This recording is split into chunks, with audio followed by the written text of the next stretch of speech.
This special issue of Angles reflects on Scotland's cultural heritage as an important national asset with a specific focus on cities.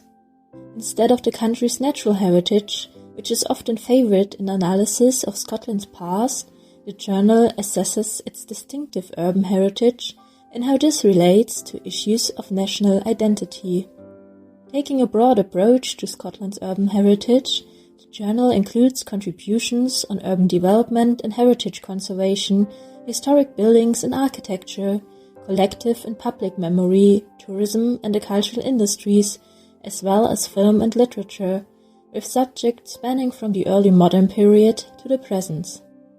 Hence, the conception is interdisciplinary, bringing together perspectives from literary, cultural and media studies scholars, as well as historians of architecture, and also from practitioners in the creative and heritage industries, such as architects, curators and archivists.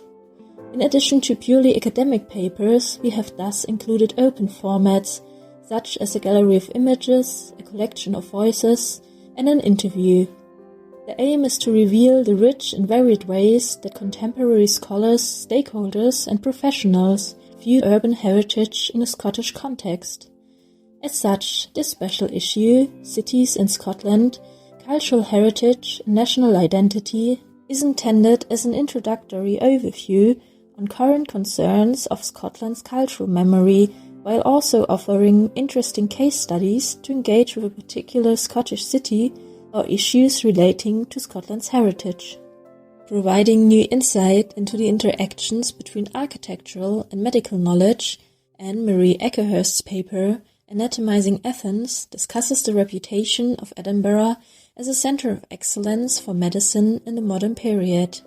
She argues that the Enlightenment city emerged from the entanglement of lieux de mémoire and lieux de savoir, and traces how it offered unique conditions through its architecture and urban space for teaching and transmission of knowledge.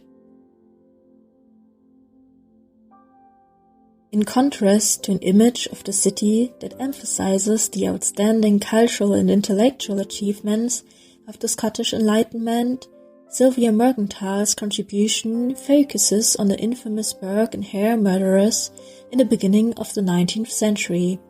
She dwells on the dark shadows of Edinburgh's violent past and its legacy of crime, which she relates to the Caledonian antisyzygy, a structural dichotomy in the literary haut lieu of the Scottish capital.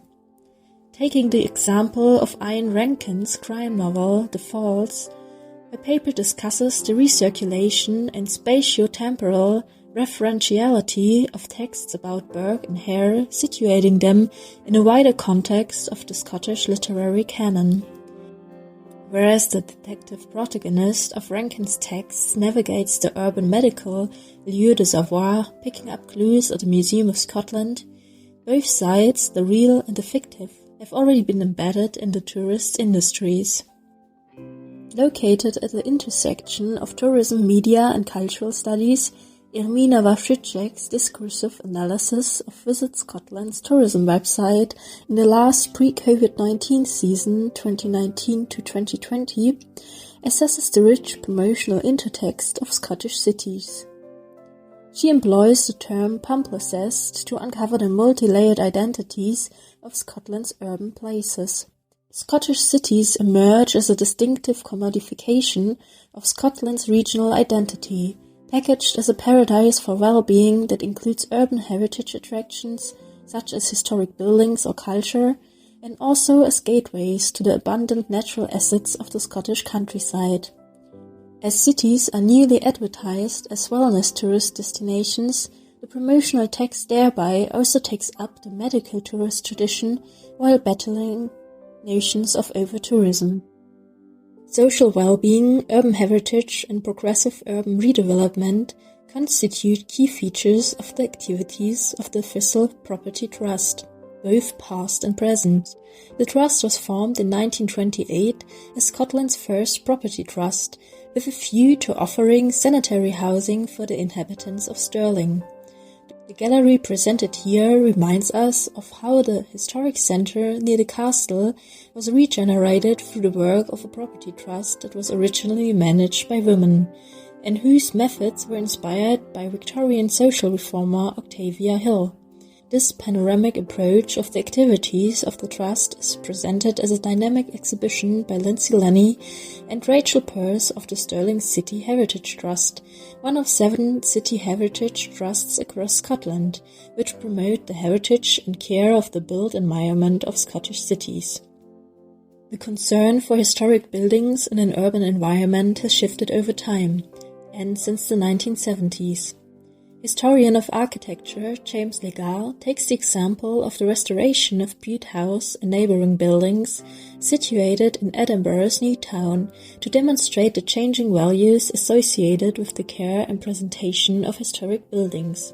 After the transfer of this property to the National Trust for Scotland in the 1970s, a Georgian House Museum was created in an original 18th century Robert Adam townhouse. Legar shows how this transfer and the politics of conservation served the agenda of the establishment, including the Kirk, in the face of major social, political and economic changes in the UK. The following contribution then turns to the more recent past, analysing a significant contemporary effort to promote Scotland's arts, culture and heritage. Museum curator Kirsty Hazar sets the regeneration project of the V&A Dundee in the context of the city's active involvement in institutions and public art programs, as a means to tackle the challenges posed by post-industrial urban transformations. Building on her understanding of Dundee's social and economic evolution, Hazar questions the impact of the Bilbao effect in local communities. On the other hand, the museum has offered a new attractiveness to the city, which became a UNESCO City of Design. On the other hand, Hazar maintains that despite the museum's outreach program, it remains separate from the main core of the city on the other side of the river, where pockets of economically deprived areas subsist. Edinburgh was the first UNESCO City of Literature, established in 2004. Here, the City of Literature Trust, in collaboration with other key stakeholders and researchers at the Universities of Edinburgh and Edinburgh Napier, is currently seeking to establish a literary quarter on the Royal Mile. The aim is to give literary activities a permanent physical presence for the benefit of residents and visitors. In partial fulfillment of this aim, and working with its partners, the Trust is repurposing John Knox House as Literature House, intended to act as a focus for Scottish writing. In their conversation about the Literature House in Edinburgh, John Loxley and Tara Thompson give an account of the local conditions which have allowed the project to emerge and how it has fitted in the local geography and contemporary national culture. On a local level, they address questions of community inclusion, such as the participation of the local community versus the thriving literary tourism to the Scottish capital. And lastly, the academics address questions over the future of this literary heritage project. Questions of past and future ingrained in heritage politics also underlie Carl McGee's commentary on John Grierson's documentary The Heart of Scotland from 1962. The University of Stirling Archives holds the personal papers of this founding father of British documentary film, who also produced many promotional films for the Empire Marketing Board and Films for Scotland. From the perspective of the archivist, Carl McGee examines how Grierson's contribution to a vision of Scotland's urban heritage is reflected in the archival material. The cultural and national value of such personal archives is underlined by the fact that the Grierson Archive not only laid the foundation for the first Film and Media Studies department in Scotland, but also the wider archival collections of Stirling University, serving as a nucleus that attract the papers of other Scottish filmmakers. The centrality of culture and the arts as catalyst for social change is the focus of the fourth contribution by practitioners from the heritage industries.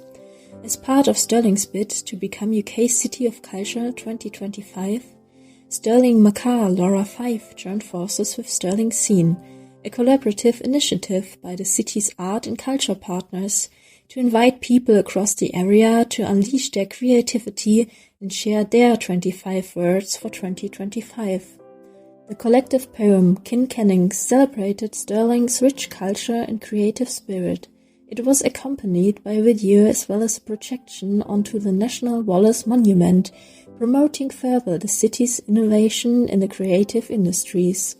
The project is reflected upon from 4 perspectives: the poet, the film director, a member of Stirling Council, and of the bid team. This way, that public memory in the future cities can become fluid social spaces that stand in contestation with a more official, that is, national notion of the past, emerges from Kirsten Carter McKee's analysis of recent political and economic rather than cultural interrogations of Scotland's imperial past. This not only considers how colonialism and empire have physically shaped Scotland's urban realm, but also revisions the city's worldwide networks as well as Scottish transnational connections through global diasporas. Carter McKee concludes that much remains to be done to better articulate the impact of empire in heritage discourse, which is still dominated by a white male and top-down approach, even when Scotland, as civic nation, seeks to address anti-racist practice. Together, the diverse interpretations of this journal bring valuable approaches to the continuing debate over identity, nationality, and culture in Scotland. They also show the enduring importance of cities in Scotland's sense of identity. Clarisse Godard-Desmarais and Nora Pleske, the editors of this special issue on cities in Scotland, cultural heritage and national identity, will summarize some recurring concerns and outline notable perspectives for further study in their coda.